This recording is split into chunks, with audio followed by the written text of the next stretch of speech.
नमस्कार दोस्तों, OCN network में आपका स्वागत है। 25 सितंबर 1990 को लाल कृष्ण आडवाणी ने सोमनाथ से अयोध्या तक की अपनी रथ यात्रा शुरू की थी और उस रथ यात्रा के सारथी बने थे नरेंद्र मोदी। 1990 में नरेंद्र मोदी कोई बड़ा चेहरा नहीं हुआ करते थे। वो तो गुजरात के मुख्यमंत्री भी बने जाकर के जब भुज और कच्छ में बड़ा एक भूकंप आया और केशुभाई पटेल के स्थान पर जो केंद्रीय नेतृत्व था, खास तौर से प्रधानमंत्री अटल बिहारी वाजपेयी, उन्होंने नरेंद्र मोदी को गुजरात का मुख्यमंत्री बना करके भेजने का फैसला किया। उसमें जाहिर है उनके जो डिप्टी थे उस समय लाल कृष्ण आडवाणी, उनकी भी भूमिका थी। तो आडवाणी ने जब सोमनाथ से अयोध्या के लिए रथ यात्रा शुरू की तो अपना सारथी बनाया नरेंद्र मोदी को और उसके बहुत सारे चित्र इन दिनों भी सामने आ रहे हैं। इसके अलावा इससे पहले भी अगर आप देखें तो दोनों के कई चित्र सामने आ चुके हैं। आज एक चित्र आया ऑफ इंडिया में और इसमें एक खबर भी साथ में आई। खबर ये है कि लाल कृष्ण आडवाणी ने एक राष्ट्रधर्म पत्रिका है, उसके लिए लेख लिखा है और उस लेख में बहुत भावुक बातें लिखी हैं। खास तौर से जो प्राण प्रतिष्ठा समारोह होने जा रहा है और भगवान राम का जो मंदिर का निर्माण हुआ है उसको लेकर के और प्रधानमंत्री नरेंद्र मोदी को लेकर के भी उन्होंने कहा है कि नरेंद्र मोदी को भगवान श्री राम ने ही चुना। और प्राण प्रतिष्ठा से पहले आडवाणी ने यह भी कहा कि नियति ने तय कर लिया था अयोध्या में मंदिर का निर्माण होगा। तो आज हम 13 जनवरी को बात कर रहे हैं। एक दिन पहले आडवाणी जी के लेख के कुछ अंश सामने आए हैं। वैसे तो आज प्रधानमंत्री नरेंद्र मोदी ने भी बहुत भावुक संदेश जो है वो जारी किया है और उसको भी हम सुनेंगे, लेकिन इससे पहले आडवाणी जी ने प्राण प्रतिष्ठा समारोह को लेकर के और प्रधानमंत्री नरेंद्र मोदी को लेकर के जो बातें कही हैं उन पर एक दृष्टि डालना बहुत जरूरी है, क्योंकि ये जो इंडी अलायंस का गैंग है, इसके जो घटक दल हैं, कांग्रेस समेत और कई दूसरे, वो आडवाणी जी को लेकर के और प्रधानमंत्री नरेंद्र मोदी को लेकर के कई तरह की अफवाहें उड़ाता आ रहा है। एक बात तो मैं आगे बढ़ने से आपको पहले ये बता दूं कि इस प्राण प्रतिष्ठा समारोह के लिए राष्ट्रपति द्रौपदी मुर्मू को भी निमंत्रण पत्र दिया है विश्व हिंदू परिषद ने। उपराष्ट्रपति जगदीप धनखड़ साहब को भी दिया है। तो इन दोनों के भी वहां उपस्थित रहने के अब आसार बढ़ गए हैं, संभावनाएं बढ़ गई हैं। यानी राष्ट्रपति उपराष्ट्रपति दोनों उस दिन अयोध्या में हो सकते हैं। जगदीप धनखड़ साहब ने तो कह दिया है कि मैं तो रहूंगा, लेकिन अभी राष्ट्रपति भवन से इसकी पुष्टि होनी बाकी है। और लाल कृष्ण आडवाणी भी उस दिन प्राण प्रतिष्ठा समारोह का हिस्सा होंगे। विश्व हिंदू परिषद ने कहा है कि हम उनके स्वास्थ्य और तमाम दूसरी जो सुविधाएं हैं उनके स्वास्थ्य से जुड़ी हुई, उसका पूरा ख्याल रखेंगे। तो आडवाणी जी की वहां उपस्थिति, प्रधानमंत्री नरेंद्र मोदी के हाथों तो सब कुछ हो ही रहा है और मोदी जी ने आज एक संदेश जारी करके इस बात की जानकारी दी है कि उनका 11 दिन का अनुष्ठान शुरू हो गया है। और वो अनुष्ठान भी उन्होंने कहाँ से शुरू किया है? पंचवटी से। और पंचवटी का रामचरितमानस और रामायण में जो उल्लेख है कि वन गमन के बाद जब सीता माता और लक्ष्मण के साथ राम जा रहे थे तो उनका पड़ाव कहाँ हुआ था? पंचवटी में ही हुआ था। तो उसी क्षेत्र में नासिक में एक मंदिर में स्वच्छता अभियान शुरू करके प्रधानमंत्री नरेंद्र मोदी ने एक तरीके से अपना 11 दिन का वो अनुष्ठान शुरू किया है, जो उनको साधु संतों ने और जो ज्ञानी हैं उन्होंने बताया है कि प्राण प्रतिष्ठा समारोह से पहले आपके लिए ये जरूरी है। तो आडवाणी जी ने क्या कहा है उस पर हम बाद में आते हैं। पहले जरा नरेंद्र मोदी का जो एक संदेश है, ट्विटर पर भी उन्होंने वो संदेश जारी किया है, लेकिन एक ऑडियो वीडियो भी जारी किया है। तो पहले देख लेते हैं कि ट्विटर पर उन्होंने क्या लिखा है और फिर उन्होंने जो कहा है वो भी आपको सुनवा देते हैं। प्रधानमंत्री ने कहा कि अयोध्या में रामलला की प्राण प्रतिष्ठा में केवल 11 दिन ही बचे हैं। मेरा सौभाग्य है कि मैं भी इस पुण्य अवसर का साक्षी बनूंगा। प्रभु ने मुझे प्राण प्रतिष्ठा के दौरान सभी भारतवासियों का प्रतिनिधित्व करने का निमित्त बनाया है। इसे ध्यान में रखते हुए मैं आज से 11 दिन का विशेष अनुष्ठान आरंभ कर रहा हूँ। मैं आप सभी जनता जनार्दन से आशीर्वाद का आकांक्षी हूँ। इस समय अपनी भावनाओं को शब्दों में कह पाना बहुत मुश्किल है, लेकिन मैंने अपनी तरफ से एक प्रयास किया है। ये प्रधानमंत्री नरेंद्र मोदी का ट्विटर पर संक्षेप में एक संदेश। लेकिन उन्होंने जो कहा है, ज़रा उसको भी सुन लेते हैं। बहुत छोटा करके मैं आपको सुनवा रहा हूँ। ये वैसे तो 11-12 मिनट का है, लेकिन 3-4 मिनट का मैं आपको इसका अंश सुनवा देता हूँ, ताकि आपको पता रहे कि उन्होंने एक्चुअल में कहा क्या है।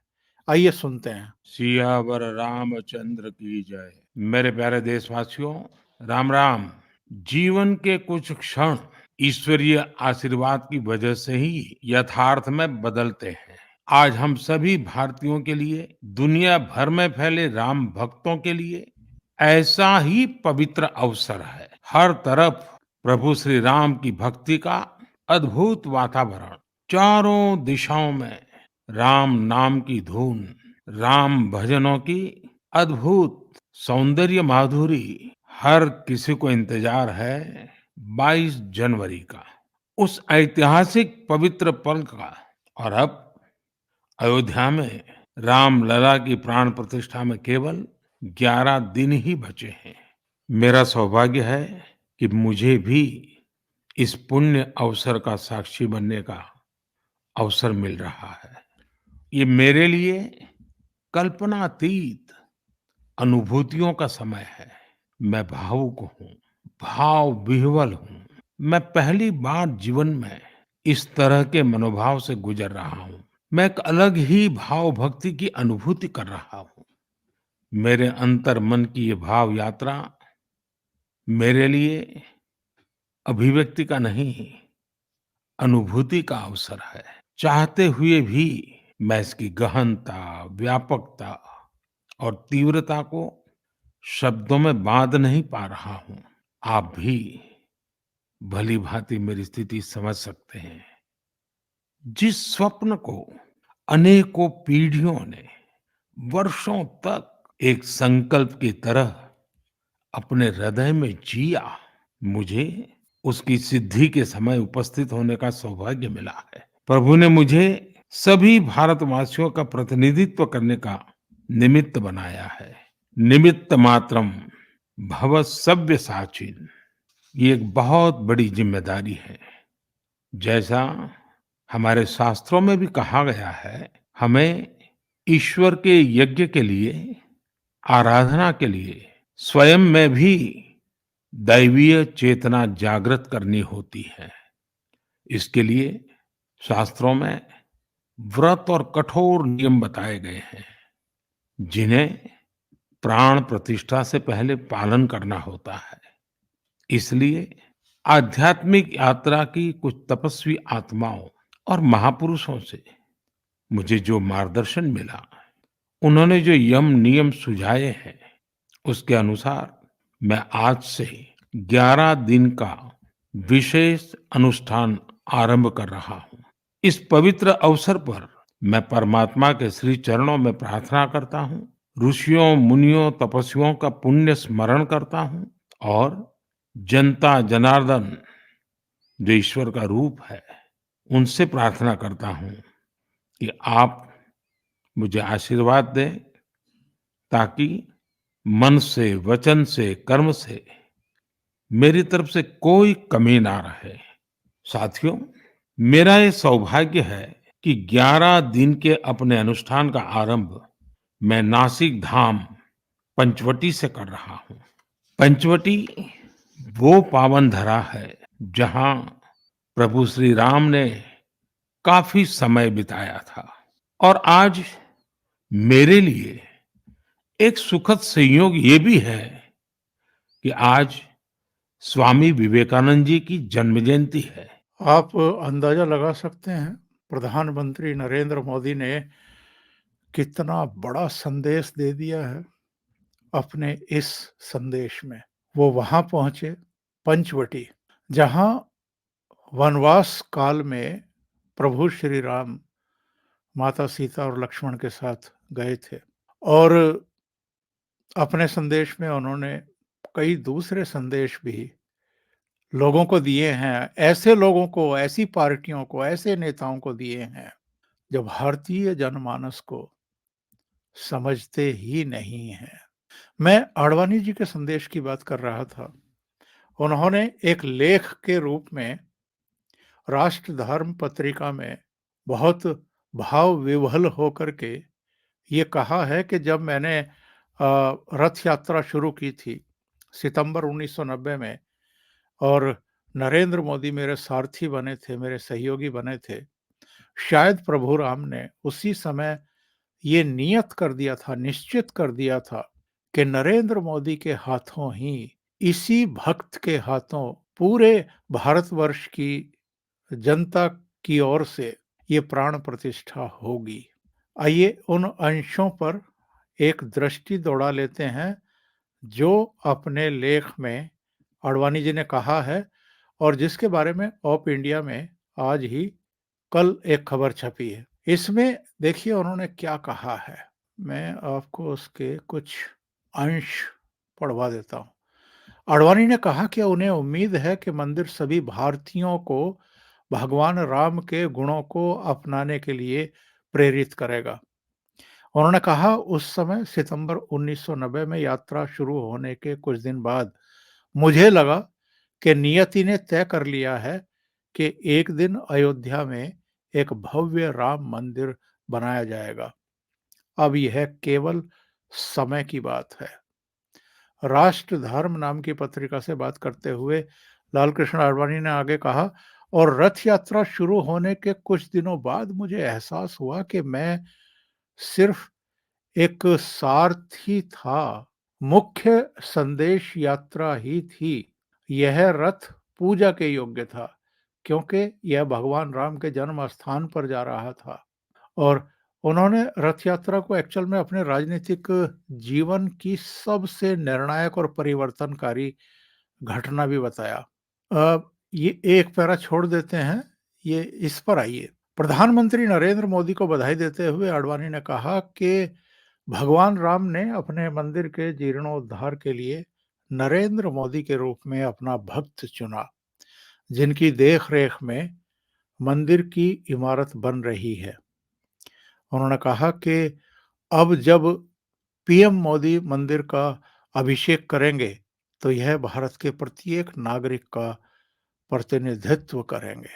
तो आडवाणी जी के इस बयान में, इस लेख में भी एक संदेश है, बहुत सारे लोगों के लिए है और ये भी शो करता है कि एक्चुअल में आडवाणी अगर उस दिन अयोध्या पहुंच रहे हैं प्राण प्रतिष्ठा समारोह में भाग लेने के लिए और उससे पहले उन्होंने नरेंद्र मोदी को भारतीयों का प्रतिनिधित्व करने और इसका सौभाग्य प्रभु श्री राम के द्वारा ही नियत कर देने से जोड़ा है, तो फिर वो भले ही बहुत वरिष्ठ हैं, भले ही एक दौर में नरेंद्र मोदी को आगे बढ़ाने में उनकी भूमिका है, लेकिन आज जो भावनाएं हैं भारतीय जनता की, वो उसका भी सम्मान कर रहे हैं क्योंकि भारत की जनता नरेंद्र मोदी को ही प्रधानमंत्री के तौर पर देखना चाहती है और वो 2 कार्यकाल से प्रधानमंत्री हैं।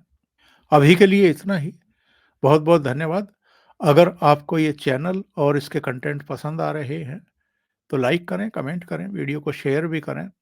अभी तक अगर आपने ये चैनल सब्सक्राइब नहीं किया है, तो सब्सक्राइब कर लें और साथ में लगे बेल आइकॉन को दबाना ना भूलें, ताकि आगे आने वाले वीडियो और उनके नोटिफिकेशन आप तक पहुंचते रहें।